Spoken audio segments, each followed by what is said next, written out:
साखर संकुल शिवाजीनगर पुणे। माझ्यावर आमचे मित्र मान्य श्री रियाज सय्यद सर उपलब्ध आहेत, तसेच पोखराचे अधिकारी मान्य श्री साठे सर पण आहेत। एक प्रगतशील शेतकरी तथा युवा उद्योजक मान्य श्री सोमनाथ जाधव सर पण पुण्यावरून आपल्या कार्यक्रमासाठी आलेत। आणि उपस्थित सर्व शेतकरी बंधूंनो, खरं तर आपला वेळ हा दुपारी 3चा होता। बरेचसे शेतकरी आपल्या कार्यक्रमासाठी आले होते। वेळ पुढे गेल्यामुळे बरेचसे शेतकरी पण निघून गेले आणि काही जे जुनान शेतकरी आहेत ते मला वाटतं मी बघतोय की 3 वाजल्यापासून ते तसेच थांबून आहेत। विषय जर बघितला तर विषयाच्या नावामध्ये आहे हरितगृह तंत्रज्ञान किंवा ग्रीन हाऊस टेक्नॉलॉजी। माझा थोडक्यात परिचय करून देतो। राज्यामध्ये ही जी शेडनेट हाऊसेस किंवा पॉलिहाऊसेस होतात, हे पॉलिहाऊस बनवण्यासाठी राज्यस्तरीय जी तांत्रिक समिती आहे राज्य लेवलला किंवा स्टेट लेवलला, त्याच्यामधला मी एक कमिटी मेंबर आहे। माझा मेजर रोल हा एखाद्या शेतकऱ्यांनी शेडनेट हाऊस किंवा पॉलिहाऊस बनवल्यानंतर जो गव्हर्नमेंटचा क्लास 1 अधिकारी ते इन्स्पेक्शन करायला किंवा पाहणी करायला येणार आहे, तर त्या अधिकाऱ्याला मी शिकवायला असतो की त्याने तिथं ॲक्च्युली पाहणी काय करायची किंवा चेकिंग किंवा इन्स्पेक्शन काय करायचं।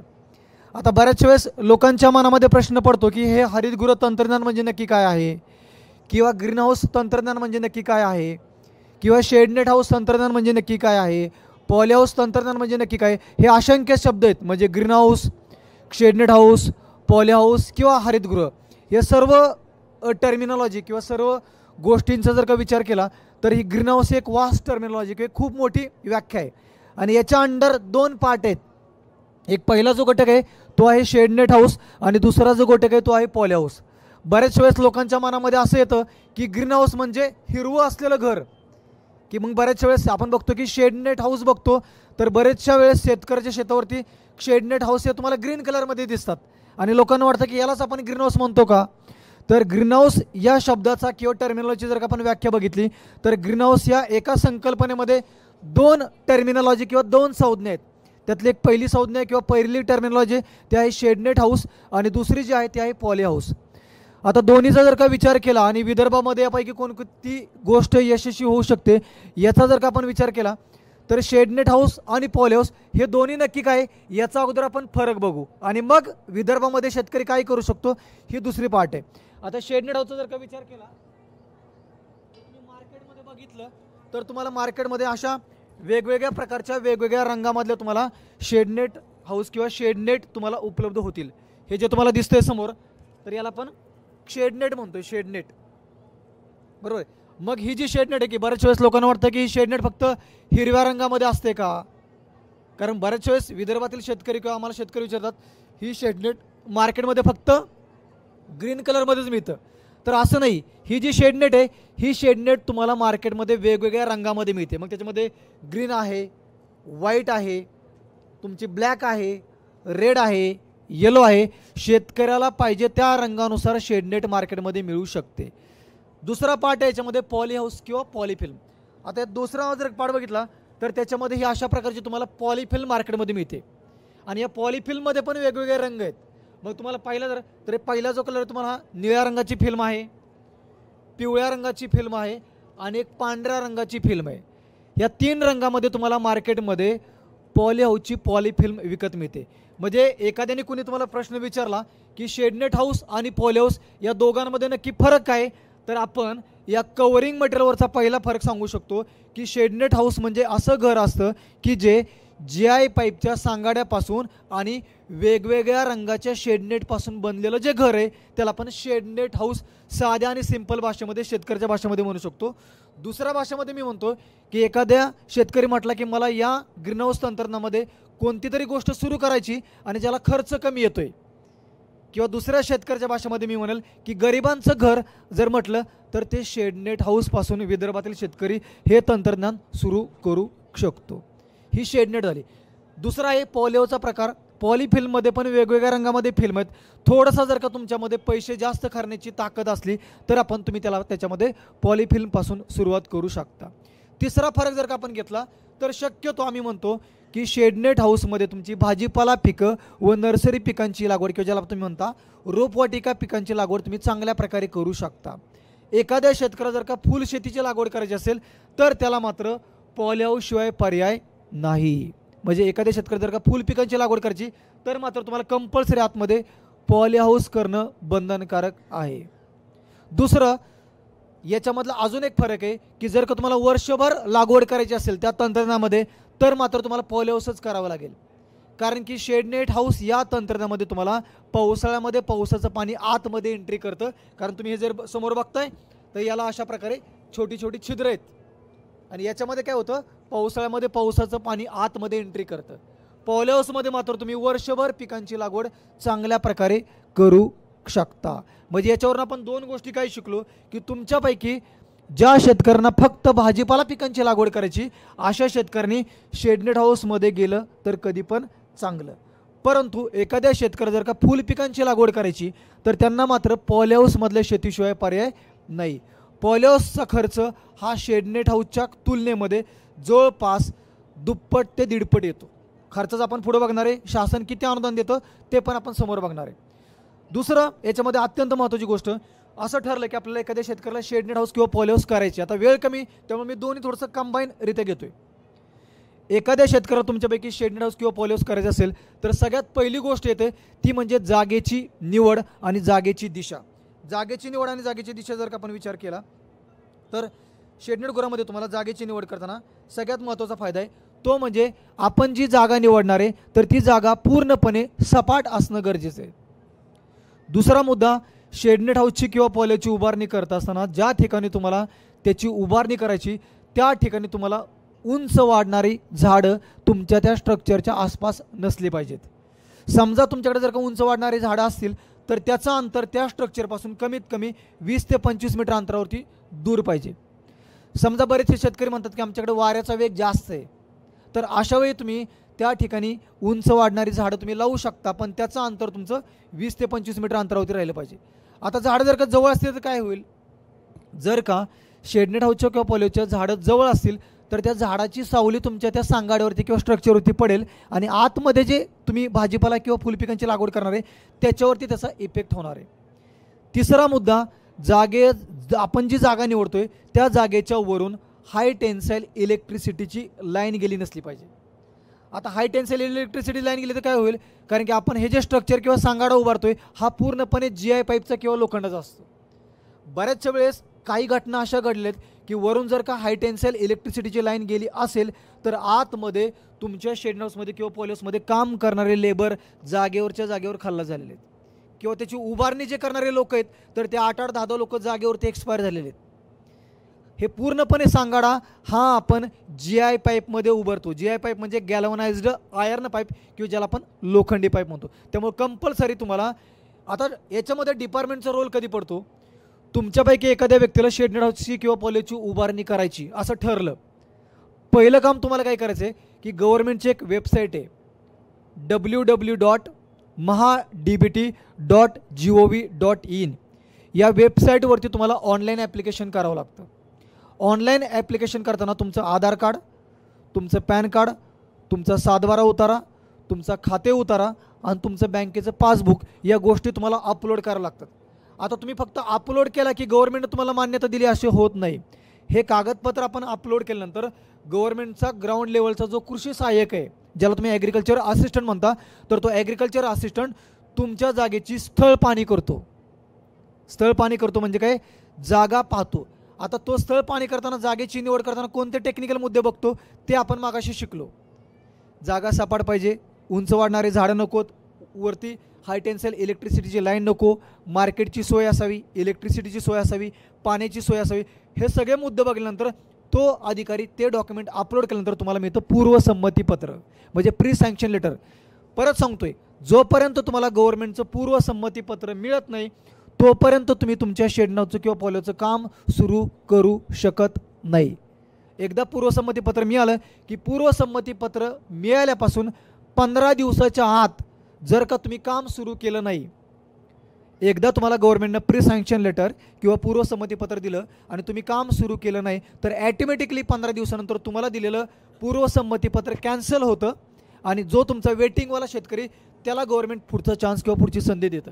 त्यामुळं पूर्वसंमती दिल्यानंतर किमान तुमचे खड्डे खोदणे तरी सुरू होणं गरजेचं आहे. म्हणजे गव्हर्नमेंटला कळतं की हा शेतकरी काम करणार आहे आणि खड्डे सुरू केल्यापासून उरलेल्या 2 ते 3 महिन्यामध्ये तुम्ही काम पूर्ण करून गव्हर्नमेंटला बिल सादर करणं गरजेचं आहे. आता मनामध्ये ठरलं की तुम्हाला शेडनेट हाऊस करायचं आहे. शेडनेट हाऊस करायचं ठरल्यानंतर गव्हर्नमेंट तुम्हाला 2च प्रकारच्या शेडनेट हाऊसला मान्यता देतं. की जे राज्यामध्ये ते दोनच प्रकार तुम्ही केलं तरच तुम्हाला गव्हर्नमेंट त्याच्यासाठी अनुदान किंवा सबसिडी देतात। हे दोन प्रकार कुठले ते तुम्हाला समोर दिले आहे। एक पहिला जो प्रकार आहे तो तुमचा सपाट छताचे शेडनेट गृह, ज्याला आपण गाईडलाईन्समध्ये शब्द आहे फ्लॅट टाईप नेट हाऊस, आणि दुसरा जो प्रकार आहे तो आहे गोलाकार प्रकारचे शेड नेट हाऊस किंवा ज्याला आपण म्हणतो राऊंड टाईप नेट हाऊस। म्हणजे हे फ्लॅट टाईप नेट हाऊस आणि राऊंड टाईप नेट हाऊस, तुमच्यापैकी एखाद्या शेतकरी म्हटलं की मला ठरलं की मला आता शेड नेट हाऊस करायचं आहे, तर तुम्हाला फ्लॅट टाईप किंवा राऊंड टाईप या दोन प्रकारापैकी कुठला तरी एक प्रकार केला तरच तुम्हाला गव्हर्नमेंट याच्यामध्ये अनुदान देईल। तुम्ही समजा वेगळ्याच प्रकाराचा शोध लावला, त्रिकोणी, चौकोनी, षटकोनी, तर मात्र तुम्हाला गव्हर्नमेंट याच्यामध्ये अनुदान देणार नाही। आता परत तुमच्या मनामध्ये प्रश्न पडला पाहिजे की हे जे फ्लॅट टाईप आणि राऊंड टाईप आहे, तर याच्यामध्ये विदर्भामध्ये कोणता प्रकार यशस्वी ठरू शकतो? तुम्ही मला सांगा हो, या फ्लॅट टाईप आणि राऊंड टाईपमध्ये विदर्भामध्ये जर का टेम्परेचर किंवा तापमान जास्त आहे तर कोणता प्रकार चांगल्या प्रकारे यशस्वी होऊ शकतो? माईक द्या कोणीतरी त्यांच्याकडं, कोण सांगू शकेल मला फ्लॅट टाईप चांगला चालेल का राऊंड टाईप चांगला चालेल? माईक द्या, माईक करू आपला हँड माईक। फ्लॅट टाईप चालेल विदर्भामध्ये का राऊंड टाईप चालेल? कारण आपल्याकडे तापमान जास्त आहे, आपल्याकडं पावसाचं प्रमाण पण जास्त आहे, तर याच्यापैकी कुठला प्रकार चालेल? त्यांच्याकडे म्हणजे थोडंसं इंट्रॅक्शन करू बॅक साईडचे यांच्याकडे। मॅडम तुमच्या बॅक साईडला राऊंड टाईप बरोबर आहे, अगदी बरोबर आहे। कारण की राऊंड टाईप, आता आपण जे बसलोय हे थोडंसं आपण पकडू की हे राऊंड टाईपचं नेट हाऊस आहे। फ्लॅट टाईपमध्ये काय होणार आहे की तुमच्याकडं उंची कमी असल्यामुळे आपण म्हणतो ना एखादा फॅन जेवढा उंचीवर असेल तेवढे व्हेंटिलेशन चांगलं होतं, हवा चांगल्या प्रकारे खेळती राहते। त्यामुळे विदर्भामध्ये राऊंड टाईप नेट हाऊस असेल तर तुम्हाला आतमध्ये टेम्परेचर मेंटेन करायला सोपं पडणार। दुसरं, पाऊस जो पडतो, पाऊस फ्लॅट टाईपमध्ये पाऊस पडला की तो डायरेक्टली आतमध्ये एंट्री करू शकतो। राऊंड टाईपमध्ये पाऊस पडला तर पाऊस आतमध्ये येणार आहे पण थोडंसं त्याचं डायव्हर्जन होईल। त्यामुळे विदर्भ असेल किंवा खानदेश असेल जिथं तापमान जास्त आहे अशा ठिकाणी जर का राऊंड टाईप नेट हाऊस केलं तर तो चांगल्या प्रकारे ठरू शकतो। दुसरं, याच्यामध्ये तुम्ही जे मटेरियल वापरणार आहे, लाकडी बांबू बले असेल, GI पाईप असेल किंवा तुम्हाला याच्यामध्ये लोखंडी पाईप असेल, कॉन्क्रीटचे पोल असेल किंवा बांबू बलेच असेल, तर या चार प्रकारांपैकी आपल्याकडं आपण मार्गदर्शक सूचनेनुसार किंवा शासन नियमानुसार गव्हर्नमेंट अप्रूव्हमध्ये आपण याच्यामध्ये GI पाईप जर का तुम्ही वापरला असेल तरच आपण गव्हर्नमेंट त्याला अनुदान देतो। म्हणजे बांबू बल्ले असेल, कॉन्क्रीट पोल असेल किंवा तुमचं लोखंडी पाईप असेल, याला गव्हर्नमेंट तुम्हाला अनुदान किंवा सबसिडी देत नाही। सबसिडीसाठी तुम्हाला फक्त आणि फक्त GI पाईपचं मटेरियल वापरणं बंधनकारक आहे। हे तुम्हाला मी दोन प्रकार सांगितले होते, हे फ्लॅट टाईप आणि राऊंड टाईप, हे जर असतील तरच तुम्हाला अनुदान देणार आहे। दुसरा तुमच्या मनामध्ये प्रश्न पडला पाहिजे की तुम्हाला जर का राऊंड टाईपचं नेट हाऊस करायचं असेल तर गव्हर्नमेंटच्या नियमानुसार त्याच्यामध्ये काही उंची ठरली गेलेली आहे का? तर एखाद्या शेतकऱ्याला तुमच्यापैकी जर का राऊंड टाईपचं नेट हाऊस करायचं असेल तर गव्हर्नमेंटच्या नियमानुसार आपण त्याच्यामध्ये दोन प्रकारचे उंचीचे मॉडेल सजेस्ट केलेत महाराष्ट्रासाठी। एक म्हणजे आता हे आपण पकडू की तुम्ही जे बसलाय हे राऊंड टाईपचे नेट हाऊस आहे, बरोबर आहे? तर या राऊंड टाईपच्या नेट हाऊसमध्ये सेंटर हाईट, मधली जी उंची ही तुमची एक तर 4 मीटर पाहिजे किंवा एक तर 5 मीटर पाहिजे। मी किंवा शब्द वापरलाय, किंवा 4 ते 5 म्हटलं नाही, एक तर सेंटर हाईट तुमची 4 मीटर पाहिजे किंवा 5 मीटर पाहिजे तर तुम्हाला गव्हर्नमेंट याच्यामध्ये अनुदान देणार आहे। समजा तुम्ही म्हटलं की मला 5.5 मीटरचं करायचं आहे, मला 6 मीटरचं करायचं आहे, तुम्ही 5.5 मीटर करा किंवा 6 मीटर करा, गव्हर्नमेंट तुम्हाला 5 मीटर मॅक्झिमम जे त्याच्यानुसार अनुदान देईल। समजा तुम्ही म्हटलं की मला 4 मीटर पण करायचं नाही आणि 5 मीटर उंचीचं पण करायचं नाही, मला 4.5 मीटर उंचीचं करायचं आहे, मला 4.25 मीटर उंचीचं करायचं आहे, तर गव्हर्नमेंट तुम्हाला 4 मीटरच्या हिशोबाने अनुदान देईल। पण तुम्ही म्हटला की मला 4.25 मीटरचं करायचं आहे, 3.5 मीटरचं करायचं आहे, तर गव्हर्नमेंट तुम्हाला म्हणलं की तुम्ही घरी बसा, तुम्हाला कुठल्याही प्रकारचं अनुदान मिळणार नाही। म्हणजे 4 मीटर आणि 5 मीटर जरी असलं तर त्याच्या इन बिटवीन कुठलं केलं तर लोएस्टचं मिळेल, आणि 5 मीटरच्या वरती गेला तर तुम्हाला 5 मीटरच्या हिशोबाने अनुदान मिळेल। साधी आणि सिंपल गोष्ट। दुसरा जो प्रकार आहे आपला फ्लॅट टाईप नेट हाऊस, हा जर का तुम्हाला करायचा असेल तर गव्हर्नमेंटच्या नियमानुसार तुम्हाला फ्लॅट टाईपमध्ये पण उंचीचे दोन प्रकार आपण ठरवलेत। एक तर त्याची मधली उंची म्हणजे कुठली? फ्लॅट टाईपची सेंटर हाईट ही एक तर तुमची 3.25 मीटर पाहिजे, अदरवाईज 4 मीटर पाहिजे। जसं राऊंड टाईपमध्ये उंचीचे दोन मॉडेल होते 4 मीटर किंवा 5 मीटर, तसं फ्लॅट टाईपमध्ये उंचीचे दोन मॉडेल आहेत 3.25 मीटर किंवा 4 मीटर। म्हणजेच याच्यावरून आपण काय शिकलो, राज्यामध्ये एखाद्या शेतकऱ्याला जर का शेडनेट हाऊस करायचा असेल तर हे दोन प्रकार आणि ते 4 उंचीचे मॉडेल्स, याच्या व्यतिरिक्त तुम्हाला दुसऱ्या कुठल्याही प्रकाराला गव्हर्नमेंट अनुदान देत नाही। साधा आणि सिंपल आपण एकदम शॉर्टकट भाषेमध्ये शिकतोय। आता याच्यामध्ये जागेची निवड आपण आता शिकलोय। दुसरा मुद्दा येतो एक दिशा। शेडनेट गृह किंवा पॉलिहाऊस तुम्हाला उभारणी करायची असेल तर त्याची दिशा अत्यंत महत्त्वाची. शक्यतो शासन नियमानुसार आपण म्हणतो की याची जी उभारणी करण्याची दिशा आहे ही तुमची दक्षिण उत्तर दिशेमध्ये असणं गरजेचं आहे, म्हणजे नॉर्थ साऊथ डायरेक्शन. आता दक्षिण उत्तर दिशेमध्ये का म्हटलं आपण, कारण की आपल्याकडे पश्चिमेकडून पूर्वेकडे वाहणाऱ्या वाऱ्याचं प्रमाण जास्त असतं आणि प्रॉपर त्याला सूर्यप्रकाश मिळावा हा त्याचा मेन उद्देश म्हणून आपण दक्षिण उत्तर. परंतु एखादा शेतकरी म्हटला की माझी साठेसाहेब माझी जमिनीचं पूर्व पश्चिम आहे, तर मात्र तुम्हाला त्या शेतकऱ्याच्या शेत परिस्थितीनुसार डिझाईन टाकणं गरजेचं असतं किंवा उभारणी करणं गरजेचं आहे. तिथं आपण दक्षिण उत्तर दिशेतच कर असं आपण त्याला बंधन घालू शकत नाही, कारण त्याला एकच क्षेत्र आहे आणि ते पण पूर्व पश्चिममध्ये. त्या परिस्थितीत मात्र तुम्हाला पूर्व पश्चिम जी दिशा असेल त्याच्यानुसार करणं गरजेचं आहे. दुसरा पाठ आहे की लागवडीचं माध्यम. शेडनेट गृह किंवा पॉलिहाऊस तुम्ही ज्यावेळी करता तर आतमध्ये तुम्हाला जी लागवड करायची तर शासन नियमानुसार आपण शक्यतो सांगतो की याच्यामध्ये तुम्हाला ओपनमध्ये जी तुम्ही शेती करता, बाहेरच्या वातावरणामध्ये शेती करता ती तुमची काळी माती असते. शेडनेट हाऊसमधली किंवा पॉलिहाऊसमधली किंवा ग्रीन हाऊसमधली किंवा हरितगृहामधील किंवा हायटेकमधील जर का तुम्हाला शेती करायची असेल तर मात्र याच्यासाठी तुम्हाला सायंटिफिक पद्धतीनं शेती करणं गरजेचं आहे. आणि यासाठी तुम्हाला गव्हर्नमेंटनं राहुरी कृषी विद्यापीठाने तुम्हाला एक आयडियल सॉईल माध्यम किंवा मातीचं माध्यम ठरवून दिलेलं आहे. याच्यामध्ये 4 घटक आपण म्हणतोय. एक आहे लाल माती, दुसरा आहे शेणखत, तिसरा आहे वाळू आणि चौथा आहे भाताचं तूस. याच्यामध्ये पण गव्हर्नमेंट सांगितलं की तुम्ही 30% लाल माती टाका, 30% शेणखत, 30% वाळू आणि 10% भाताचं तूस. आता परत तुमच्या मनामध्ये प्रश्न येईल की आमच्याकडे तर लाल माती मिळत नाही, आम्ही काय करू. तुम्हाला काय करायचं आहे, आम्ही आता गाईडलाईन्समध्ये पण एक रिकमेंडेशन एक टाकलेलं आहे की ज्यावेळी तुम्ही शेतकरी म्हणून गव्हर्नमेंटच्या पोर्टलवरती ऑनलाईन ॲप्लिकेशन करणार आहे तर त्यावेळी तुम्ही जे पाणी वापरणार आहे शेतीमध्ये तर त्या पाण्याचा टेस्टिंग रिपोर्ट पण तुम्हाला जोडायचा आहे. आपण यावर्षी आपण गाईडलाईन्समध्ये आमची कालच मीटिंग झाली त्याच्यामध्ये आम्ही हा पॉईंट टाकलेला आहे. कारण काय माती जर तुमच्याकडे तशी नसेल तर तुम्ही बाहेरून आणून टाकू शकता का. तुमच्याकडे पाणी चांगलं आहे म्हणून तुम्ही पाणी पुण्यामधून विकत आणून टँकरनं टाकणार इथं, हे टाकू शकणार आहे का. तर अशा परिस्थितीमध्ये तुम्हाला पाण्याचं टेस्टिंग करून पाण्याचा टेस्टिंग रिपोर्ट तुम्हाला गव्हर्नमेंटच्या पोर्टलला ऑनलाईन ॲप्लिकेशन करताना अपलोड करायचं आहे. जर का गव्हर्नमेंटला असं आढळलं की तुमच्याकडे जे पाणी तर हे पाणी हायटेक शेतीला उपयोगी नाही तर आपण तुम्हाला पूर्वसंमती देणारच नाही आहे. तुमची पूर्वसंमती त्या लेवललाच कॅन्सल होऊन जाईल कारण की तुमच्याकडे असणारं वॉटर फॉल्टी किंवा त्याच्यामध्ये काहीतरी प्रॉब्लेमॅटिक आहे म्हणून. हा एक याच्यामध्ये पहा, माती जर का खराब असेल, माती जर का त्या लेवलची नसेल तर तुम्ही दुसरीकडे बाहेरून आणून मेड्या तिथं टाकू शकता.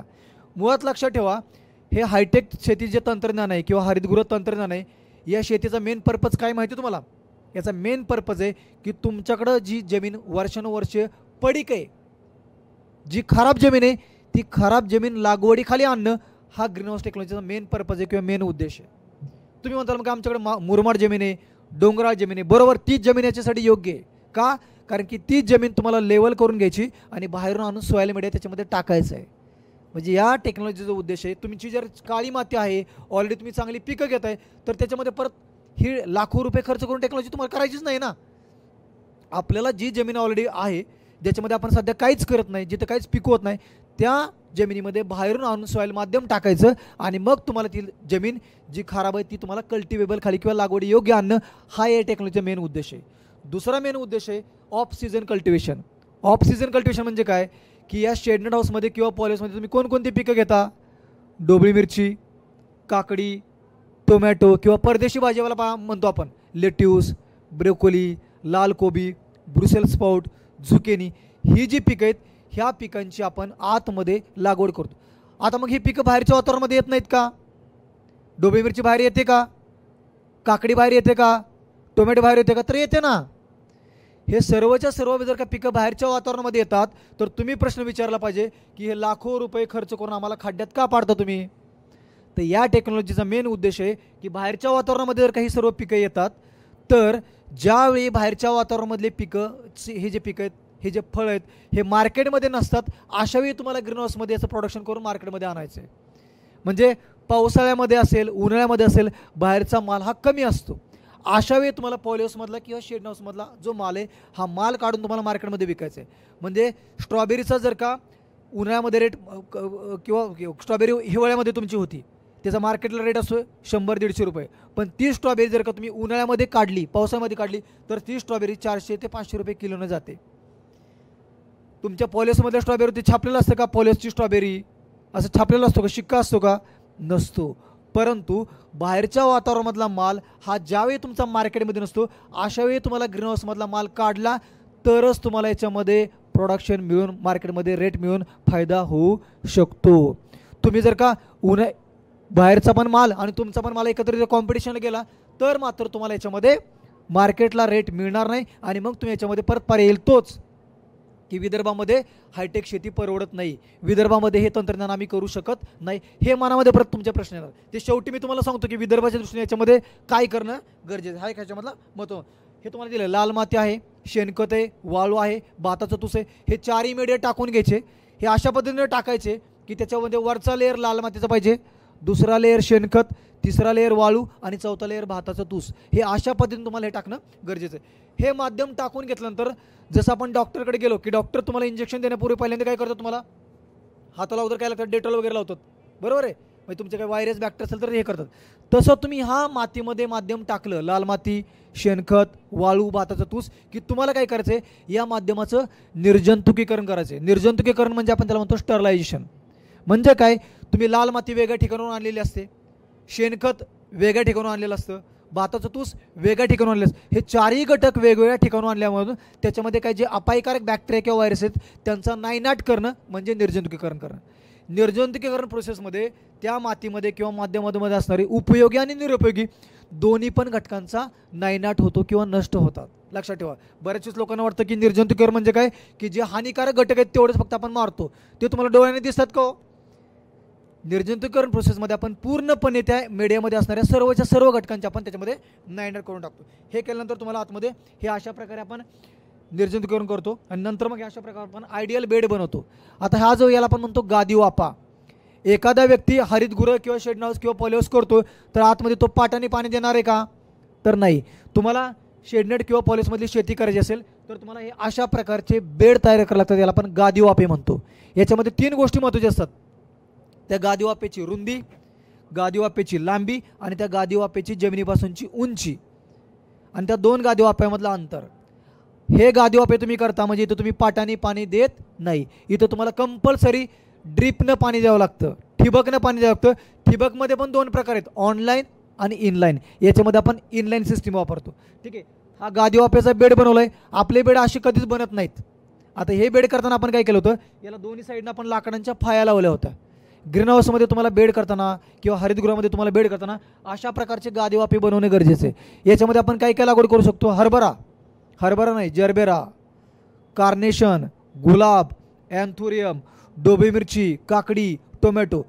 हा गादी वापा करणं कंपल्सरी. याच्यामध्ये 3 गोष्टी महत्त्वाच्या आहेत. गादी वापेची जी वरची रुंदी ज्याला तुम्ही विड्थ म्हणतो, तर ही विड्थ साधारणतः आपण 2 फुटापर्यंत ठेवतो, 60 सेंटीमीटर. गादी वापेचं जी ग्राउंड लेवलपासूनची उंची ती साधारण आपण 1.5 मीटर ठेवतो, म्हणजे 0.25 मीटर. आणि 2 गादी वापेमधला जे अंतर आहे ते साधारणतः आपण 50 सेंटीमीटर किंवा 0.50 मीटर ठेवतो. शक्यतो बरेचसे लोक लागवड करताना एका गादी वापेवरती 2 ओळीमध्ये लागवड करतात, 2 ओळीमध्ये लागवड करतात. आता हे तुम्हाला जे लागवड दिसते ही जरबेरा पिकाची लागवड केली. जरबेरा फक्त एक उदाहरण दाखल घेतले कारण वेळ कमी आपल्याकडे. आणि हे जरबेरा पिकाची लागवड करताना तुम्हाला दिसते की याच्यामध्ये आपण 2 ओळीमध्ये लागवड केली. लागवड शक्यतो आपण झिगझॅग पद्धतीने करतो. झिगझॅग म्हणजे काय, जरबेराचं इकडल्या साईडचं रोप हे रोप समोरासमोर लावतो आपण, असं तिरकस रोप लावतो. तिरकस रोप लावल्यामुळे काय होतं की ज्यावेळी झाड उंच वाढतं तर त्या झाडाच्या फांद्या एकमेकावरती शिरत नाहीत. प्रॉपर व्हेंटिलेशन मिळतं, हवा चांगल्या प्रकारे खेळत राहते आणि सूर्यप्रकाश जो सनलाईट आहे तर सनलाईट हा तुम्हाला प्रॉपरली आतमध्ये मिळतो. हा याच्या मागचा उद्देश आहे लागवड करतानाच. आतमध्ये जी ड्रिप सिस्टीम बसवली ती आपण इनलाईन सिस्टीम बसवली ती. हे अशा प्रकारे लागवड हे पीक आपण याच्यामध्ये घेऊ शकतो. डोबी मिरची, काकडी, लेट्यूस, टोमॅटो, ब्रोकोली, अँथोरियम, वेगवेगळ्या प्रकारच्या फळ पिकांच्या रोपवाटिका, भाजीपाला पिकांच्या रोपवाटिका हे तुम्ही शेड हाऊसमध्ये किंवा पॉली हाऊसमध्ये तुम्ही चांगल्या प्रकारे आतमध्ये करू शकता. हे तुम्हाला उदाहरण दिलं गेले. झेंडू आहे, मिरची आहे, बऱ्याच वेळेस लोकांनी द्राक्षांना पण लागवड केली, डोबी मिरची आहे, कांदा बियाणं जे सीड प्रोडक्शन म्हणतो आपण, जो जालना साईडचा जो बेल्ट आहे बरेचसे लोक तिथं सीड प्रोडक्शन चांगल्या प्रकारे करतात. भाजीपाला पिकांच्या रोपवाटिका पण याच्यामध्ये आतमध्ये चांगल्या प्रकारे करू शकतो. आता उभारणी करताना थोडंसं याच्यामध्ये मी दिलं आहे की शेडनेट गृह किंवा पॉली हाऊस उभारणी करताना आपण आता शेडनेटचं सॅम्पल बघितलं, पण उभारणी नेहमी 3 टप्प्यामध्ये होते. एक म्हणजे त्या शेड हाऊसचं फाउंडेशन, दुसरं GI पाईपच्या सांगाड्याची उभारणी आणि तिसरं म्हणजे वरच्या कव्हरिंग मटेरियलचं फिटिंग. आता खर्च किती येणार आहे ते थोडंसं तुमच्या दृष्टीने एक शॉर्टकटमध्ये घेतो की म्हणजे गव्हर्नमेंट तुम्हाला किती रुपये याच्यामध्ये अनुदान देणार आहे. आता अनुदान देताना याच्यामध्ये गव्हर्नमेंटनं शेडनेट हाऊसमध्ये आणि पॉली हाऊसमध्ये 2 प्रकार केलेत. थोडंसं मी तुम्हाला एक गव्हर्नमेंटच्या सबसिडीची स्लाईड दाखवतो शेवटी. शेडनेट हाऊसमध्ये किंवा पॉलिसमध्ये अनुदान देताना एखाद्या शेतकऱ्याला जर का तुमच्यापैकी शेडनेट हाऊस करायचे तर कमीत कमी तुम्हाला ते 10 गुंठ्याचं करावं लागतं आणि जास्तीत जास्त तुम्हाला ते 40 गुंठ्याचं करावं लागतं. ती स्लाईड ओपन करा. कमीत कमी 10 गुंठे आणि जास्तीत जास्त 40 गुंठे शेडनेट हाऊस. याच्यामध्ये शेडनेट हाऊस 3 रिवाइज खालची हां याच्यामध्ये तुम्हाला मी खर्च दाखवला आहे आणि तुम्हाला हे करत असताना गव्हर्नमेंटच्या नियमानुसार प्रशिक्षण करणं पण बंधनकारक असतं. गव्हर्नमेंटच्या नियमानुसार तुम्हाला प्रशिक्षण करणं पण बंधनकारक. आता थोडंसं आपण एक खर्चाची स्लाईड घेतो मी तुम्हाला.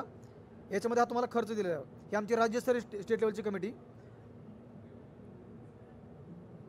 याच्यामध्ये तुम्हाला खर्च दिलेला आहे. खर्च म्हणजे 10 गुंठ्याचं केलं आणि 40 गुंठ्याचं केलं तर खर्च किती येतोय. समजा तुम्ही तुमच्यापैकी कोणतरी म्हटलं की मला सपाट छताचे नेट हाऊस 3.25 मीटरचं करायचं आहे तर तुम्हाला ते 10 गुंठ्यामध्ये 22 बाय 46 मीटरमध्ये करावं लागतं शासनाच्या नियमानुसार. आणि त्याचा जो खर्च आहे तो आहे 546 रुपये प्रति स्क्वेअर मीटर. म्हणजे तुमच्यापैकी जर का मला कोणी विचारला प्रश्न की 10 गुंठ्याला किती खर्च येतो तर 1012 स्क्वेअर मीटर गुणिले 550 रुपये जर का तुम्ही केलं तर तो जो खर्च येईल तो खर्च येतो तुम्हाला. पण त्याच्या 50% तुम्हाला गव्हर्नमेंट अनुदान देणार आहे. साधी आणि सिंपल गोष्ट. म्हणजे साधारणतः 10 गुंठ्याला आपण पकडू की 5.5 लाख रुपये खर्च येतोय तर ते 5.5 लाखाच्या 50% तुम्हाला शासन अनुदान देणार आहे. आता गव्हर्नमेंट अनुदान देताना कुठल्या गोष्टीने देतो तर पहिले म्हणजे स्ट्रक्चरची उभारणी, आतमधली ड्रीप सिस्टीम, त्याच्या आतमधली फॉगिंग सिस्टीम आणि आतमधले कंट्रोल हेड. हे सर्व गोष्टींना तुम्हाला गव्हर्नमेंट आतमध्ये अनुदान देतं. अनुदान कधी देतं तुम्हाला शासन? सर्व स्ट्रक्चरची उभारणी केल्यानंतर गव्हर्नमेंटला बिल सादर केल्यानंतर मग तुम्हाला अनुदान मिळतं. तोपर्यंत अनुदान मिळत नाही. सर्वच्या सर्व सुरुवातीचा खर्च हा तुम्हाला स्वतःला करावा लागतो. हे तुम्हाला उंचीनुसार किती खर्च येतो ते तुम्हाला दिलेले आहे याच्यामध्ये. हे राऊंड टाईपचं आहे. याच्यामध्ये आपण जे बोललो ते राऊंड टाईपमध्ये उंचीचे 2 मॉडेल आहेत, 4 मीटर आणि 5 मीटर. हे त्याची मुद्दा आणि इथून आपण हाईट काउंट करतोय. हे साहजिकच आहे. सपाट छताला खर्च जास्त येईल का राऊंड टाईपला खर्च जास्त येईल? कोण सांगेल? राऊंड टाईपला खर्च. म्हणजे फ्लॅटपेक्षा जर का राऊंड टाईप एखाद्या व्यक्तीने केलं तर त्याला जवळपास 100 रुपये प्रति स्क्वेअर मीटर खर्च तुमचा जास्तीचा येतो. 100 रुपये प्रति स्क्वेअर मीटरचा. आता जसं आपण नेट हाऊसचं बघितलं तसंच तुमच्यापैकी एखाद्या व्यक्तीला जर का पॉली हाऊस करायचं असेल, पॉली हाऊस, तर शासनाच्या नियमानुसार पॉली हाऊसमध्ये हे 2च प्रकार दिलेत आपण. एक आहे ओपन व्हेंटिलेटेड पॉली हाऊस, ज्याला आपण म्हणतो नैसर्गिक वायू संचारित पॉली हाऊस, आणि दुसरा जो प्रकार आहे तो आहे वातावरण नियंत्रित पॉली हाऊस किंवा क्लायमेट कंट्रोल पॉली हाऊस.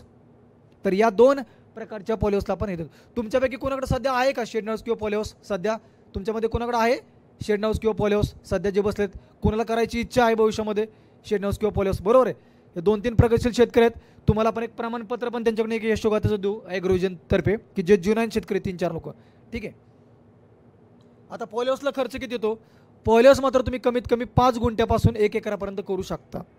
जसं नेट हाऊसमध्ये तुम्हाला सांगितलं करायचं असेल तर कमीत कमी 10 गुंठ्याचंच असतं, तसं तुम्ही पॉली हाऊसमध्ये मात्र तुम्ही 5 गुंठ्यापासून 1 एकरापर्यंत तुम्ही करू शकता.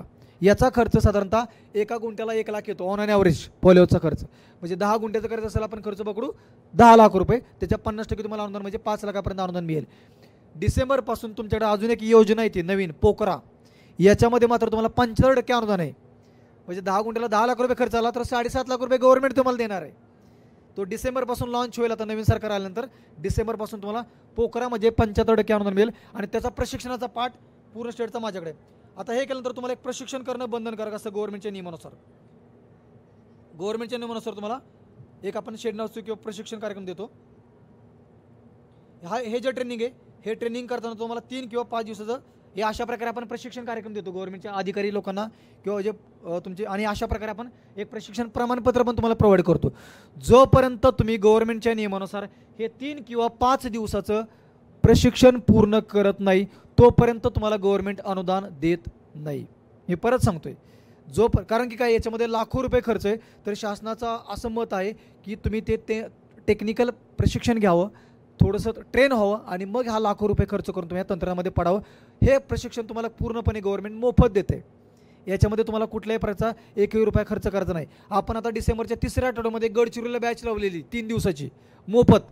तुमच्यापैकी कोणाला करायचं असेल तर तुम्ही त्या गडचिरोलीच्या बॅचमध्ये समाविष्ट होऊ शकता, किंवा नंतर मे बी एखादी बॅच आपण नागपूरमध्ये पण घेऊ, त्याच्यामध्ये पण तुम्हाला मोफत ट्रेनिंग मिळेल. हे अशा प्रकारचे फॉरेस्ट डिपार्टमेंटचे जे अधिकारी आहेत तर त्यांना पण आम्ही ट्रेनिंग देतो, कारण फॉरेस्ट डिपार्टमेंटमध्ये पण खूप मोठ्या प्रमाणावरती हरितगृह, शेड हाऊस किंवा पॉलिहाऊसमध्ये खूप डिपार्टमेंटमध्ये याच्यामध्ये दिले आहेत. तर याच्यामध्ये वन खात्याचे जे अधिकारी आहेत तर ते खाली कशा प्रकारे नर्सरी करतात तर त्यांना पण आपण हे याच्यामध्ये ट्रेनिंग किंवा प्रशिक्षण देत असतो. हे तुमचे जे क्लास 1 अधिकारी आहेत, म्हणजे जे तालुका कृषी अधिकारी असतात, मंडळ कृषी अधिकारी असतात, उपविभागीय कृषी अधिकारी असतात, तर त्यांना इथं वनामती म्हणून गव्हर्नमेंट ट्रेनिंग इन्स्टिट्यूट आहे धरमपेठमध्ये, तर त्यांना पण मी तिथं लेक्चर देत असतो या विषयावरती. म्हणजे गव्हर्नमेंटमध्ये एखादा अधिकारी नवनियुक्त लागला तर त्या अधिकाऱ्यांना आम्ही शिकवत असतो की तुम्ही कशा प्रकारे खाली शेतकऱ्यांना सबसिडी देताना इन्स्पेक्शन करणं किंवा पाहणी करणं गरजेचं आहे. हे शासनाने काही गव्हर्नमेंट ट्रेनिंग इन्स्टिट्यूट ठरवून दिलेत. या प्रशिक्षण संस्थांकडूनच तुम्हाला हे प्रशिक्षण करणं बंधनकारक असतं. याच्यामध्ये जी महाराष्ट्र सहकारी विकास महामंडळ तर त्या संस्थेचा पूर्ण स्टेटचा चार्ज माझ्याकडे ट्रेनिंगचा. यापैकी कुठल्याही एका संस्थेचं तुम्ही ट्रेनिंग जरी केलं तरी तुम्हाला ते गव्हर्नमेंटचं अलाउड आहे. ठीक आहे. हे दुसरं, हे उभारणी करत असताना तुम्हाला शासनाने ठरवून दिलेल्या कंपन्यांकडूनच तुम्हाला त्याची उभारणी करावी लागते. याच्यासाठी गव्हर्नमेंटनं त्याच्या लेवलला, स्टेट लेवलला काही कंपन्या नामनिर्देशित केलेल्या आहेत. तुम्ही तुमच्या मनाला वाटेल त्या कंपन्याकडून ग्राउंड लेवलला काम करू शकत नाही. गव्हर्नमेंटनं ठरवून दिलेल्या ज्या कंपन्या आहेत त्या कंपन्याकडून तुम्हाला नॉमिनेशन करायचं, त्याची लिस्ट तुम्हाला तुमच्या तालुका कृषी अधिकारी ऑफिसमध्ये मिळेल, आणि त्या कंपन्यांचं इन्स्पेक्शन करण्याचं काम आम्ही आमच्या स्टेट लेवलला करत असतो. म्हणजे ते कंपनी प्रॉपर लेवलला काम करतात का, ग्राउंड लेवलला हे करतात का, तर त्यांचं पण आम्ही ग्राउंड लेवलला व्हेरिफिकेशन किंवा त्यांचे जे वर्कशॉप आहेत तर त्यांचं आम्ही इन्स्पेक्शन ग्राउंड लेवलला करत असतो. ठीक आहे. अशा प्रकारे हे गव्हर्नमेंटच्या नियमानुसार हा GI पाईप जो वापरतो तर त्या GI पाईपचा गव्हर्नमेंटचा BIS कोड आहे, म्हणजे कोड आहे IS 1161/2014, त्या नियमानुसारच असणं गरजेचं आहे. बघा, शेड हाऊसची उभारणी करा किंवा पॉलिहाऊसची उभारणी करा, याच्यामध्ये मॅक्झिमम खर्च हा फक्त आणि फक्त तुमचा GI पाईपचाच असतो. 10 गुंठ्याचं पॉलिहाऊस केलं, 10 लाख रुपये खर्च आला तर 6 ते 6.5 लाख रुपये खर्च फक्त आणि फक्त तुमचा GI पाईपमध्येच असतो. म्हणजे तुमचा एखाद्याला फसवायचं असेल कंपनीवाल्याला तर तो तुम्हाला GI पाईपमध्येच फसवू शकतो. अजून एक आहे, हे अशा प्रकारची पट्टी वापरतो आपण, याला आपण ॲल्युमिनियम प्रोफाईल म्हणतो. तर या पट्टीमध्ये बरेचसे लोक फसवतात, कारण की ही पट्टी तुम्हाला ॲल्युमिनियम प्रोफाईलमध्ये लागते. बरेचसे कंपनीवाले तुम्हाला हे GI पट्टी वापरतात, याला आपण प्रोफाईल पट्टी म्हणतो. याच्या आतमध्ये तुम्हाला हे जे आपण बघितलं शेडनेट, तर याच्या आतमध्ये पट्टीमध्ये आपल्याला फिक्सअप करावं लागतं अशा प्रकारे, आणि याला वरून आपण जिगजॅगची स्प्रिंग लावतो आणि मग आतमध्ये फिटिंग करतो या पट्टीमध्ये. याला आपण ॲल्युमिनियम प्रोफाईल म्हणतो. ही कंपल्सरी तुम्हाला ॲल्युमिनियम प्रोफाईलचीच पट्टी आतमध्ये वापरायची. ठीक आहे. हा माझा मोबाईल नंबर आहे, म्हणजे तुम्हाला भविष्यामध्ये काही अडचण आली, प्रशिक्षण पाहिजे असेल किंवा तुम्हाला कुठल्या लेवलला करायचं असेल, ऑनलाईन ॲप्लिकेशन कसं करायचं तर तुम्ही मला कॉन्टॅक्ट करू शकता. हा मोबाईल नंबर आहे 8275371082. मी मेन जे कृषी विभागाचं जे मेन ऑफिस आहे, हेड ऑफिस, कमिशनर ऑफिस, साखर संकुल, शिवाजीनगर, पुण्याला, तर तिथं मी बसतो आणि तिथून पूर्ण स्टेटचा जो पार्ट आहे आम्ही ग्राउंड लेवलचे, जे तुमच्या अधिकाऱ्यांचे जरी प्रश्न असते, कंपन्यांचे जरी प्रश्न असते किंवा तुमचे वैयक्तिक जरी काही प्रश्न असले तरी तुम्ही आमच्याशी संपर्क साधू शकता. जाता आता एकच सांगतो की असं काहीतरी मनामध्ये एक आत्मविश्वास निर्माण करा की तुमच्या कार्यामुळे इतर शेतकऱ्यांना वाटलं पाहिजे, निसर्गा तू जरी हरला तरी मी थकणार नाही, निसर्गा तू जरी हरला तरी मी थकणार नाही, आलेल्या संकटाचा प्रामाणिकपणे सामना करेन, पण फास घेऊन मारणार नाही. खूप खूप धन्यवाद. अजून तुमच्या मनामध्ये काही प्रश्न असेल तर तुम्ही विचारू शकता. माईक घ्या.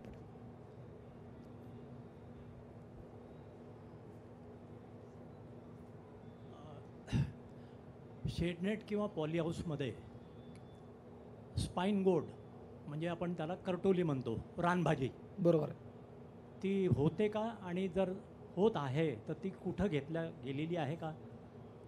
अतिशय महत्त्वाचा प्रश्न तुम्ही विचारला. शेडनेट हाऊस किंवा पॉलीहाऊस याच्यामधलं ही जी टेक्नॉलॉजी किंवा हे जे तंत्रज्ञान करतो, मी जसं तुम्हाला सुरुवातीला सांगितलं होतं, एक शब्द लक्षात ठेवा नेहमी लागवड करताना, याला मी म्हणतो हाय व्हॅल्यू व्हेजिटेबल्स किंवा हाय व्हॅल्यू फ्लॉवर्स. हे 3 शब्द खूप महत्त्वाचे आहेत. हाय व्हॅल्यू व्हेजिटेबल्स म्हणजे काय? मी शेडनेट हाऊस किंवा पॉलीहाऊसमध्ये मी कोबी लावू का, मेथी लावू का, कोथिंबीर लावू का? हे शेडनेट हाऊस किंवा पॉलीहाऊसमध्ये जेवढा आपण खर्च करतोय तर त्या प्रमाणामध्ये तुम्हाला आतमध्ये पिकांचं सिलेक्शन किंवा क्रॉप सिलेक्शन खूप मोठं गरजेचं आहे. आता आतमध्ये तुमचा प्रश्नाकडे मी परत येतो. आता ज्यावेळी मी हाय व्हॅल्यू व्हेजिटेबल्स म्हणतो, ज्यावेळी आपण करटोली किंवा रानभाजीचा किंवा इतर रानभाजीचा किंवा इतर कुठल्याही पिकांचा विचार करतो, सगळ्यात महत्त्वाचं शेडनेट हाऊसमध्ये किंवा पॉलीहाऊसमध्ये पिकांची लागवड करताना सगळ्यात महत्त्वाचा प्रश्न येतोय तो म्हणजे व्हरायटी सिलेक्शन. आता सध्या जो ज्वलंत विषय चालू आहे म्हणजे काय की बरेचसे लोक, तुम्ही जसं म्हटलं करटोली लावतात का, तसं बरेचसे लोक विचारतात आम्ही आतमध्ये कारले लावू का, दोडके लावू का.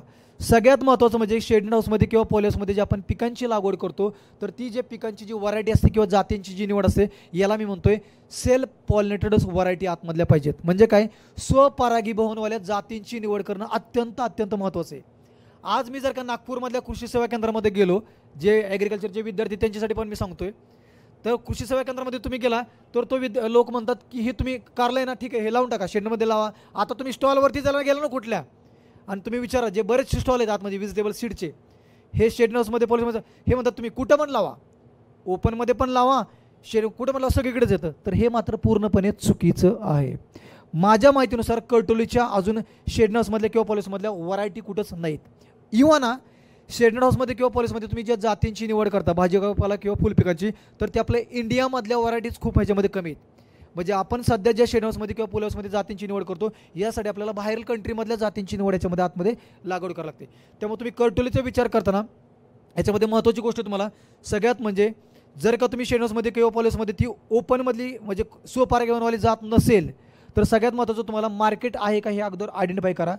जर मार्केट असेल आणि तुम्ही शेड हाऊसमध्ये लावली, जात जरी बाहेरची असली, तर तुम्हाला फक्त एक करावं लागेल की साईडचे जे पडदे बाजूचे पडदे, ते पडदे तुम्ही ओपन करून ठेवायचे की जेणेकरून आतमध्ये म्हणजे पॉलिनेशन किंवा परागी होण्यासाठी तुम्हाला परागी होण्यासाठी गरजेचं काय आहे, एक तर तुम्हाला कीटक गरजेचे आहेत आणि दुसरं म्हणजे तुमचं विंड पॉलिनेशन किंवा वारा पाहिजे आतमध्ये. पण सगळ्यात महत्त्वाचं मी तुम्हाला परत सांगेल की तुम्ही कर्टोलीसाठी मार्केट आहे का बघा, आणि मार्केटला रेट जास्त असेल तरच तुम्ही याच्यामध्ये पडा. अदरच कर्टोली ओपन कंडिशनमध्ये पण चांगल्या प्रकारे होते. कर्टोलीसाठीच उदाहरण आहे मी दिलं. कुठल्याही पिकाची तुम्ही ग्रीन हाऊसमध्ये लागवड करायची असेल तर सगळ्यात महत्त्वाचं तुमच्या दृष्टीनं मी नेहमी सांगतो की कुठल्याही पिकाची लागवड करताना तुम्ही ज्या भागामध्ये राहता त्या भागामध्ये असणाऱ्या मार्केटनुसार आतमध्ये भाजीपाला किंवा फुलपिकांचा विचार करा. आमच्यासारखे पुण्यामध्ये तुम्ही बघितलं तर पुण्यामध्ये तळेगाव दाभाडे फ्लोरिकल्चर पार्क आहे, जिथं एकाच जागेवरती 300 एकर पॉलिहाऊस आहेत. किती एकर? 300 एकर एकाच जागेवरती. आशिया खंडातील सगळ्यात मोठा पार्क आहे. इव्हन मी म्हणतो तुम्ही जर त्याच्यामध्ये लाखो रुपये खर्च करता, तर लाखो रुपये खर्च करणार असेल तर तुम्ही एकदा त्या तळेगाव दाभाडेतल्या फ्लोरिकल्चर पार्कला येऊन जर का तुम्ही एक व्हिजिट केली, प्रक्षेत्र बेड बघितली, कारण एवढा खर्च करतोय तर आपण मला ते 2-4 हजार रुपये त्या व्हिजिटसाठी घालवायला आपल्याला काय हरकत नाही. आणि आत्ता जर का तुम्ही बरेचसे लोक मी असे पण बघितलेत की ते शेड हाऊस किंवा पॉलिहाऊस केलं तर दुसऱ्या दिवसाने त्यांनी भंगारामध्ये ते GI पाईप किलोने विकून टाकलेत. का? तर त्यांना कळालंच नाही, टेक्नॉलॉजी परवडत नाही. मी परत सांगतोय, हे तंत्रज्ञान किंवा टेक्नॉलॉजी चुकीची नाही आहे, आपण तो वापर कसा करतो हे तंत्रज्ञानावर डिपेंड आहे. म्हणजे नागपूरमध्ये एखाद्या काटोलमध्ये समजा 10 पॉलिहाऊसेस केली आणि 10 पॉलिहाऊसमध्ये त्यांनी समजा जरबेराची लागवड केली, तर एका पॉलिहाऊसमध्ये जरबेरा चांगल्या प्रकारे आला आणि बाकीच्या 9 पॉलिहाऊसमध्ये जरबेराला गुलाब आला, असं होत नाही. पण जरबेरा फेल गेला याचा अर्थ तिथं जरबेरा सक्सेस होत नाही असा होत नाही. याचा अर्थ बाकीचे जे 9 लोक आहेत या 9 लोकांनी ते तंत्रज्ञान वापर करताना कुठेतरी चुका केल्या. माध्यमाची निवड असेल, जातींची निवड असेल, खत व्यवस्थापन असेल, पाणी व्यवस्थापन असेल, याच्यामध्ये ते कुठेतरी चुकली म्हणून तो जरबेरा फेल गेला. जर का ते वातावरण किंवा ते क्लायमेटच योग्य नसतं तर ते एका व्यक्तीचा पण तो सक्सेस झाला नसता. म्हणजेच मी परत सांगतोय की तंत्रज्ञान चुकीचं नाही, आपण कुठल्या पद्धतीने ते अवलंब करतोय याच्यावर डिपेंड आहे. म्हणजे मी नेहमी सांगतो ग्रीन हाऊसमध्ये किंवा या हायटेक तंत्रामध्ये तुम्हाला यशस्वी व्हायचं असेल तर तुम्हाला 2-3 गोष्टी लक्षात ठेवणं गरजेचं आहे. पहिली गोष्ट, हे तंत्रज्ञान तुम्ही स्वतः करणार असाल तर तुम्ही याच्यामध्ये पडा, अदरवाईज पडू नका. म्हणजे काय, तुम्ही काहीतरी बिझनेस करताय नागपूर मुंबई किंवा कुठेतरी आणि मला माझ्या लेबरच्या भरोश्यावरती मजुराच्या भरोश्यावरती गावाकडे करायचे तर तुम्ही याच्यामध्ये पडू नका.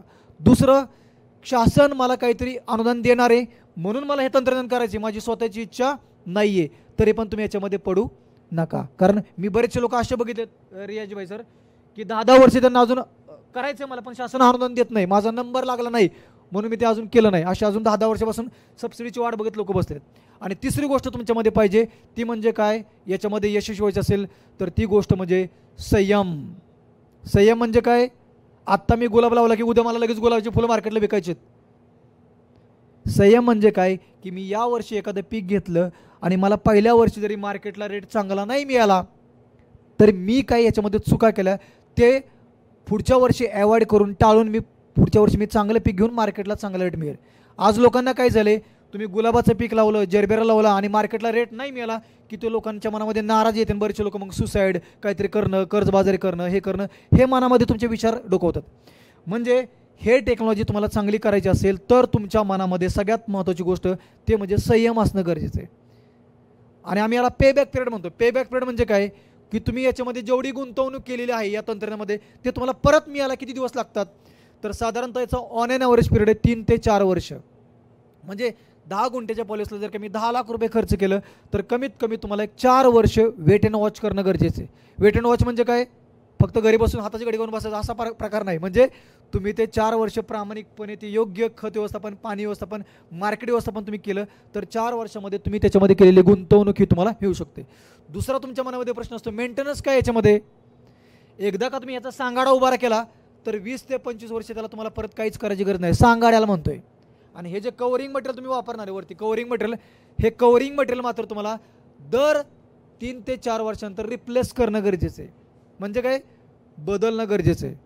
आता हे जरी दिसायला चांगलं दिसत असलं मटेरियल तरी पण 3 ते 4 वर्षांतर का रिप्लेस करणं गरजेचं आहे, कारण की हे जे मटेरियल तुम्ही बनवलेलं आहे याच्यामध्ये पूर्णपणे UV स्टॅबिलाइज असतं. म्हणजे सूर्यप्रकाशाचे जे अतिनील किरणं असतात तर त्याला हे परावर्तित करतात. 3-4 वर्षानंतर याच्यामध्ये हे जे गुणधर्म आहेत हे गुणधर्म कमी कमी होत जातात आणि मग काय होतं, हे तुम्ही शेडनेट अशी पकडली की हे हातामध्ये कुसते, बरोबर आहे. असं आहे, याच्यामध्ये लगेच भुगा पडायला लागतो.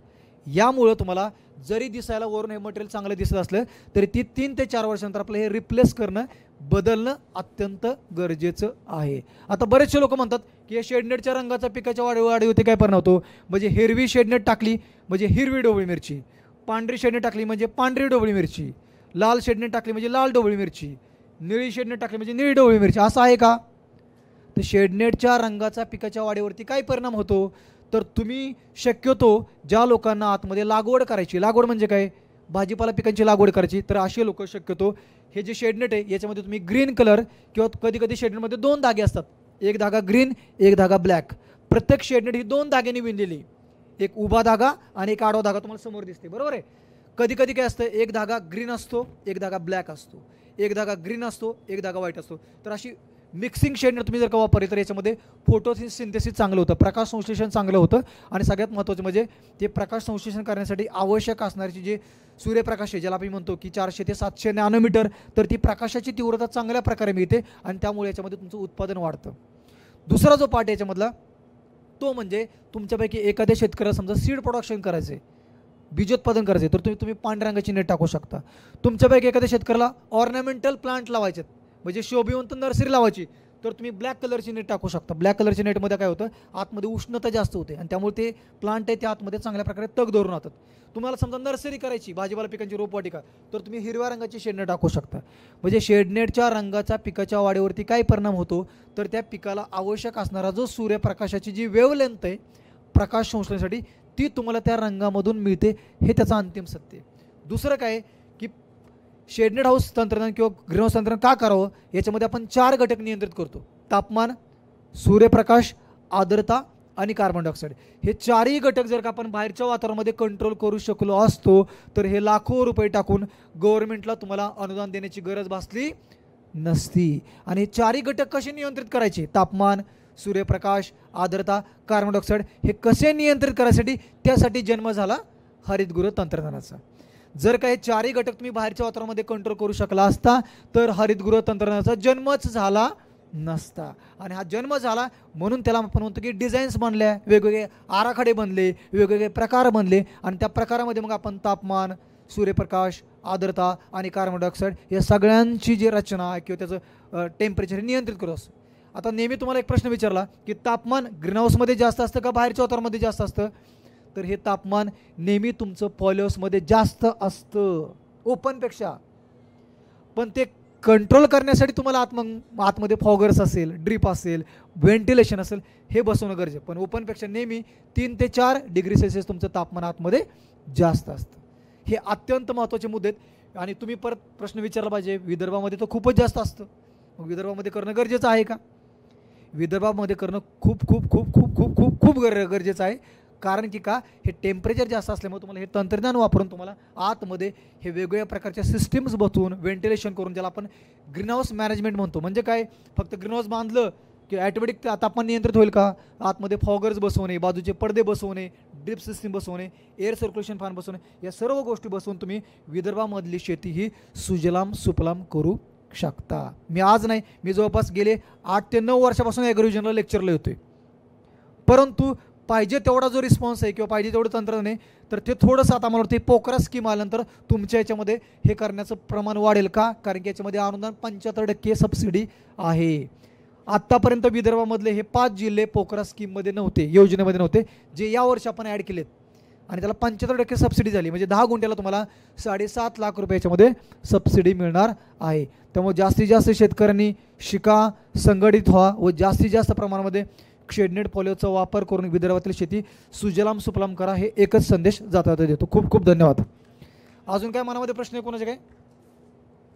नाही तर मग पुढचे लेक्चर आहेत आपले.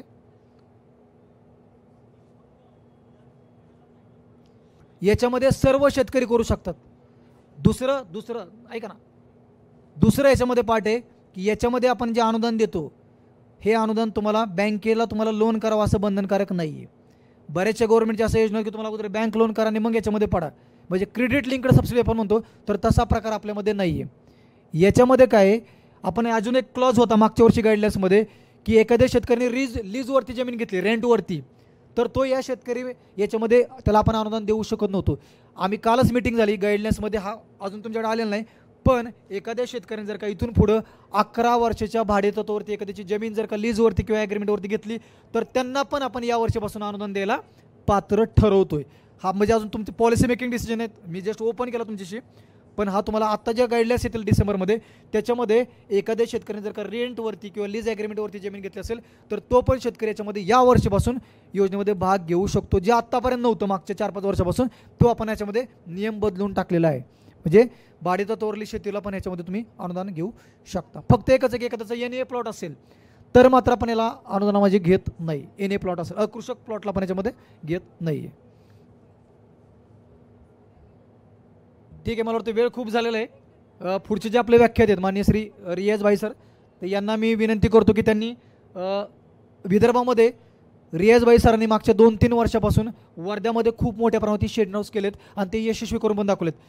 साठे सर पण आहेत जे मार्गदर्शक आहेत, ज्यांनी पोकरा स्कीममध्ये ते खूप मोठ्या प्रमाणात केले. दोन्ही मान्यवरांचं आपण स्वागत करूया.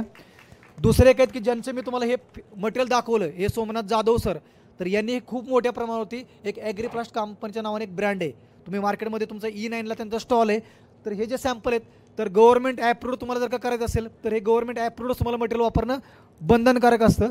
तर हे सर्व मान्यवरांचा टीमचा तुम्ही फायदा घ्यावा असं मी या निमित्तानं तुम्हाला आवाहन करतो. आणि रियाज सरांना विनंती करतो की त्यांनी थोडंसं आता जे मी बोललो ते थोडंसं मी टेक्निकल व्ह्यूनं बोललो, सर तुम्हाला थोडंसं मार्केटिंग अँगलनं बोलते.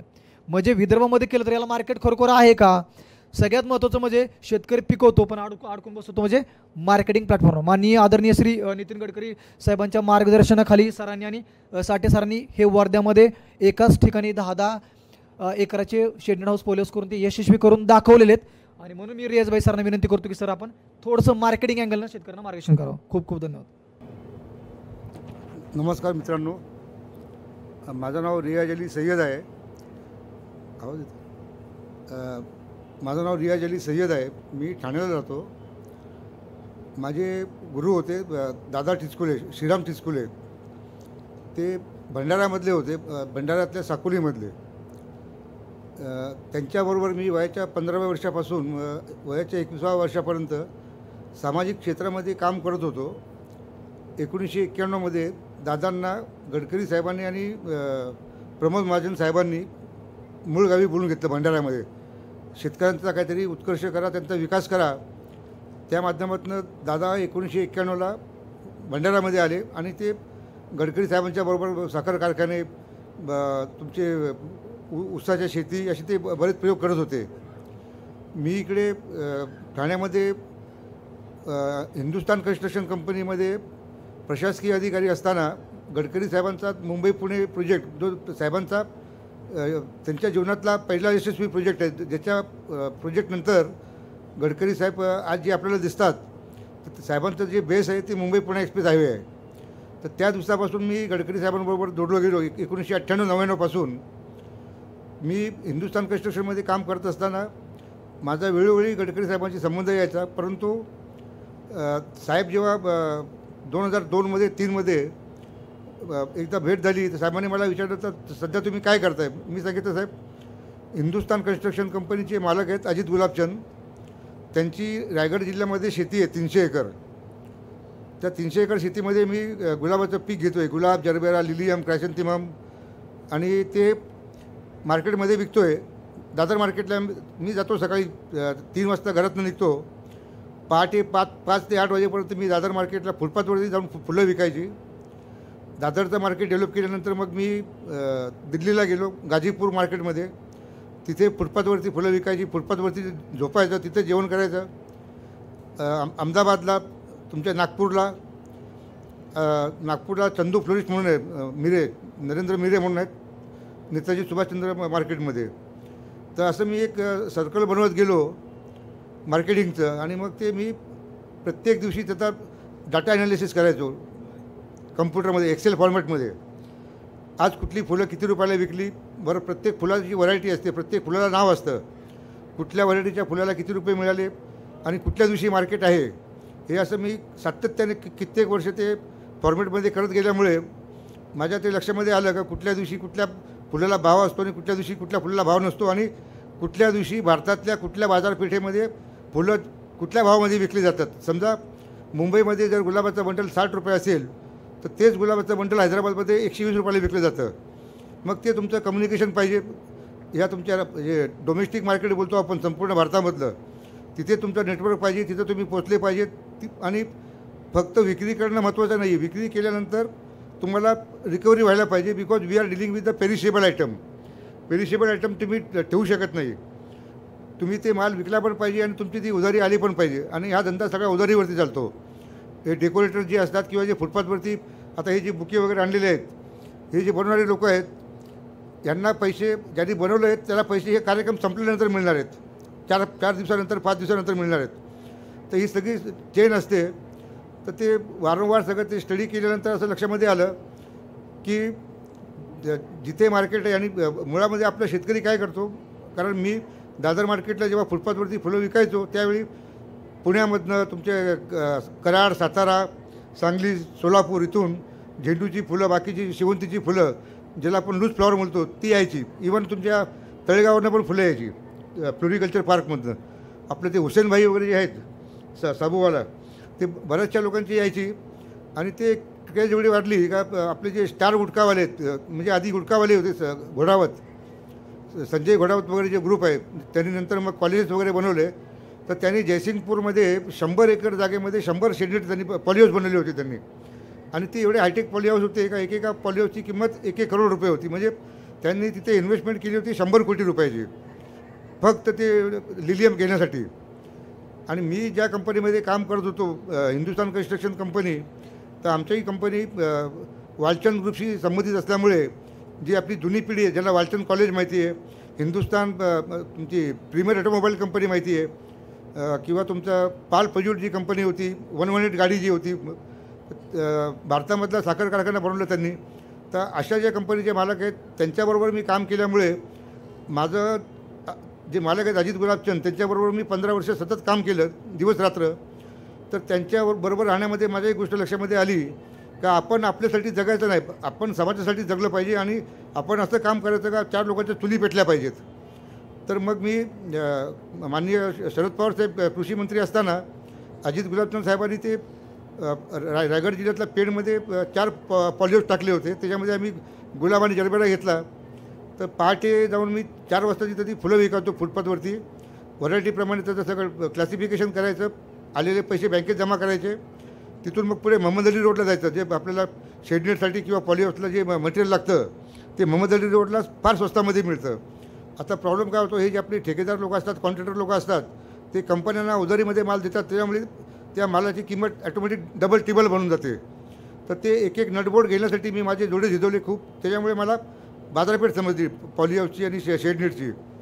तर तो माझा अभ्यास असताना मला एक 2013-14 असेल, हां, गडकरी साहेब हे केंद्रीय मंत्री बनायचे होते. तर दादा मला भेटले. दादा मला गडकरी साहेबांकडे घेऊन गेले का साहेब बघा हा आपला मुन्ना आहे.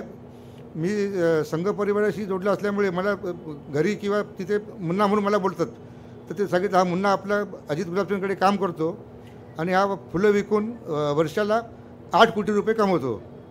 म्हणजे हा दिल्लीला पण फुलं विकतो, मुंबईला विकतो, पुण्याला विकतो, नागपूर, असे ते मेजर 20 सिटीमध्ये मी फुलं विकायचो. तर ते गडकरी साहेब एकदम सरप्राईज झाले. ते बोलले हे कसं काय? मी सांगितलं मी करतो बोललो साहेब ते. तर 2014मध्ये मला गडकरी साहेबांनी प्रथम बोलवलं का रियाजभाई तुम्ही आमच्या शेतकऱ्यांना मार्गदर्शन करा शेडनेट आणि पॉलिओसाठी. तर ते 2014पासून मी सातत्याने शेतकऱ्यांना मार्गदर्शन करण्यासाठी येत होतो. परंतु त्यावेळी काय होतं, मी नोकरीवरती होतो आणि माझा पगार लाखामध्ये असल्यामुळे मी पण फक्त त्याला माझा धंदा सांभाळून माझी नोकरी सांभाळून मी हे मार्गदर्शन करायचो. परंतु 2018-19मध्ये असे प्रसंग आले काही माझ्या आयुष्यामध्ये वैयक्तिक, मला नोकरी सोडायला लागली. मग मी विचार केला का आता पुढचं जे जीवन आहे ते फक्त आता गडकरी साहेबांसाठी आणि विदर्भासाठी आपण अर्पण करायचं. आणि मग नागपूरमध्ये येऊन गडकरी साहेबांबरोबर रात्री 2-2 वाजेपर्यंत गडकरी साहेबांनी मी बसायचो डिस्कशनसाठी का विदर्भासाठी आपण अजून काय करू शकतो. गडकरी साहेब जे नेहमी बोलतात का शेणापासून रंग बनवणे किंवा बारक्या बारक्या गोष्टीवरती त्यांचा फोकस हा होता की शेतकऱ्यांना कसे तरी करून पैसे मिळाले पाहिजेत, त्यांना जोडधंदा मिळाला पाहिजे, म्हणजे मग ते आत्महत्या करणार नाहीत. आणि ते सगळं स्टडी करत असताना आमच्या लक्षात आलं फक्त विदर्भामध्ये नाही, संपूर्ण महाराष्ट्रामध्ये तुम्ही कुठलीही शेती करा, तुम्हाला एका एकरामध्ये 1 लाखाच्या वरती उत्पन्न मिळत नाही. आणि जर हे उत्पन्न तुम्हाला जर वाढवायचं असेल तर मग काहीतरी हायटेक शेती करावी लागेल. एकीकडे 2021-22मध्ये कोविड चालू असताना विदर्भामधल्या आपल्या वर्धा जिल्ह्यामधले 40 शेतकऱ्यांचं एक शिष्टमंडळ गडकरी साहेबांना येऊन भेटलं का साहेब आम्ही पॉलिहाऊस लावले, शेडनेट लावले आणि ते आमचे काही शेडनेट उडून गेले, काही क्वालिटी बरोबर नव्हती आणि आम्हाला ते मार्केटिंग जमलं नाही, तर आमच्यावर त्याचं कर्ज झालेलं आहे. तर त्या 40 लोकांचं मिळून कर्ज होतं 16 कोटी रुपये. तर त्यांनी सांगितलं साहेब आमचं कर्ज माफ करून द्या. गडकरी साहेबांनी सांगितलं हा माझा विषय नाही, हा राज्य सरकारचा विषय, तुम्ही ज्याच्याकडनं राज्य सरकारमार्फत केले तर तुम्ही जे कन्सर्न डिपार्टमेंट त्यांच्याकडे तुम्ही करून घ्या. बरं, एकीकडे गडकरी साहेबांना ही 40 लोक येऊन सांगायचे का साहेब विदर्भामध्ये शेडनेट वगैरे होऊ शकत नाही, आपण त्या भानगडीमध्ये पडू नका. आणि दुसरीकडे मी आणि आपले गडकरी साहेबांची OSD आहेत प्रवीण भालेराव, ते आम्ही डिस्कशन करायचो का हाऊ वी कॅन गो. हे जेव्हा निगेटिव्ह बोलतात ना तेव्हा आपण ते पॉझिटिव्ह करून दाखवायचं. मग मी सतत 1 वर्ष दिवस रात्र त्या 40 लोकांचा शेतकऱ्यांच्या अपरोक्ष त्यांना माहिती न पडता मी प्रत्येक शेतकऱ्याची जेव्हा पर्सनल माहिती घेतली तेव्हा माझं असं लक्षामध्ये आलं जगताप सर का त्या 40मधले 30 शेतकरी असे होते का त्यांना त्यांच्या शेत कुठे माहिती नव्हतं, तो बांध कुठे त्यांना माहिती नव्हतं. ते फक्त सरकारची सबसिडी मिळते म्हणून कॉन्ट्रॅक्टरला पैसे मिळतात बऱ्यापैकी आणि मग त्याच्यामध्ये आपले झारीमधले शुक्राचार्य आहेत जगताप साहेब साठेसाहेब माफ करा, तुमच्याकडचे असे काही अधिकारी आहेत ते म्हणजे आपण बोलतो कृषी अधिकारी आणि ॲग्रिकल्चरवाले जे आहेत गट विकास अधिकारी, ते तुम्ही पिक्चर बघितला असेल वेल्डन अब्बा, त्या अब्बांनी वेल कधी बनवलीच नाही पण त्या शेतामध्ये विहीर पण बनलेली असते त्याचं त्या लोकांनी अनुदान पण घेतलेलं असतं. तर इथे आपल्याकडे औरंगाबादला असे प्रकार झाले जगताप सर. ते तिथल्या काय कृषी अधिकाऱ्यांनी शेतकऱ्यांना आणि कॉन्ट्रॅक्टरला हाताशी धरून माझ्या माहितीप्रमाणे 5 ते 10 कोटी रुपयाला चुना लावलं असेल, जास्तीच असेल कदाचित. आणि ते राजमान्यतेप्रमाणे सगळं चाललं होतं. बरं, तो आपला विषय नाही आहे. तर मी त्या भालेराव साहेबांशी आणि गडकरी साहेबांशी डिस्कशन करत असताना आम्ही NHBबद्दल बोलत होतो. शर्मा साहेबांना मी बोलवलं बरेच वेळा, शर्मा साहेबांशी डिस्कशन केलं आणि मग एक दिवस समजलं आम्हाला का पोकरा नानाजी देशमुख साहेबांची पोकरा स्कीम आहे. मग ती माहिती काढत असताना माझ्या लक्षामध्ये आलं का वर्ध्याला ऑफिस आणि आपण वर्ध्याला काम करतो आहे. गडकरी साहेबांनी मला सांगितलं होतं तुम्ही फक्त वर्ध्यावरती लक्ष केंद्रित करा आणि फक्त 10 शेतकऱ्यांचा तुम्ही एक प्रोजेक्ट बनवा. तर मग वर्ध्याला तिथे मला माझे मित्र आहेत प्रशांत साठे, ते आहेत जळगावचे, ते घरदार सोडून ते वर्ध्यामध्ये शेतकऱ्यांमध्ये फिरून काम करतात. तर साठेसाहेबांची मी मदत घेतली. साठेसाहेबांची मदत घेऊन शेतकरी लोकेट केले. शेतकरी लोकेट केल्यानंतर त्यांचं जगताप साहेबांनी त्यांचं प्रशिक्षण करून दिलं, शेतकऱ्यांचं प्रशिक्षण करून दिलं. आता आम्ही एवढे हुशार का आम्हाला पुढचं काय माहितीच नाही. आता जे म्हणजे जगताप साहेब सांगतात का गाईडलाईन काय असायला पाहिजे, तर आम्ही ते शेतकरी घेतले, त्यांचं फायनलायझेशन केलं आणि बँकेमध्ये नॅशनलाइज बँकेमध्ये आम्ही अर्ज टाकला लोनसाठी. तर ते we got a negative reply. मग गडकरी साहेबांनी सांगितलं तुम्ही वर्धा नागरी सहकारी बँकेची अप्रोच करा. आता ती वर्धा नागरी सहकारी बँक तर तिथं रिझर्व्ह बँकेची पण बाप आहे, ती वर्धा नागरी बँकेने पण काही अप्रोच दिला नाही. तर मी अल्फावाले एक आहेत अल्फा इंटरप्राइजेस सोलापूरचे, त्यांचा माझा पुण्यामध्ये परिचय झाला. तर त्यांना मी रिक्वेस्ट केली, बोललो साहेब आपण एक 10 प्रोजेक्ट करू, 5 एकरचा आपण करू 10 शेतकऱ्यांना मिळून. माझ्याकडे आता तुम्हाला द्यायला पैसे नाही आहेत, मला बँक लोन पण देत नाही, मी तुम्हाला काहीतरी ऐवज तुमच्याकडे मी गहाण ठेवतो आणि हा तुम्ही प्रोजेक्ट पूर्ण करा. हा प्रोजेक्ट जर पूर्ण झाला तर त्या प्रोजेक्ट पूर्ण झाल्यानंतर जे शेतकऱ्याला अनुदान मिळेल 75%, तर ते शेतकरी तुम्हाला इमिजिएट पैसे ट्रान्सफर करतील. ही मी जबाबदारी घेतो.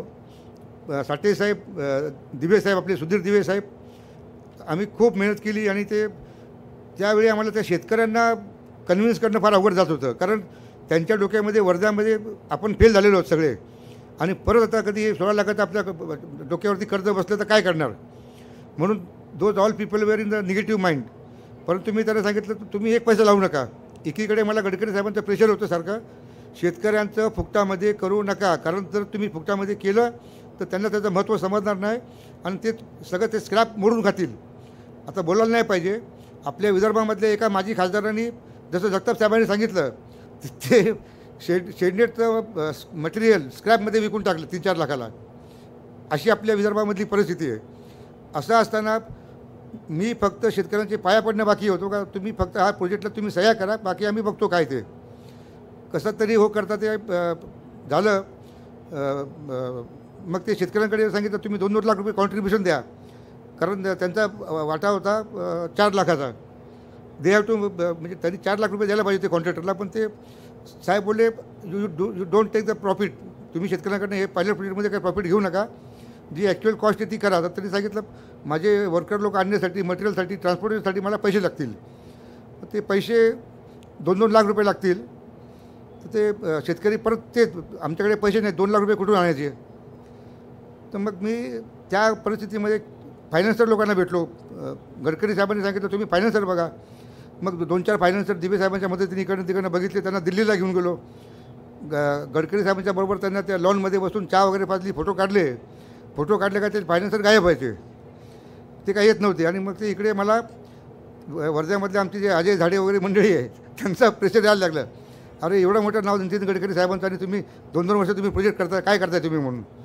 ते मला रावलं नाही. मी फार डिस्टर्ब झालो का नितीन गडकरी माझे मित्र आहेत. रात्री 2-2 वाजेपर्यंत जेव्हा आम्ही चर्चा करतो, आमची कधीही राजकीय चर्चा होत नाही. शेतकऱ्यांसाठी, विदर्भासाठी आपण काय करू शकू म्हणून आमचं ते नियोजन असतं. तर माझ्या मिसेसला मी सांगितलं का असा असा प्रकार आहे. माझ्या मिसेसनी दागिने गहाण ठेवले आणि तो प्रोजेक्ट केला मी.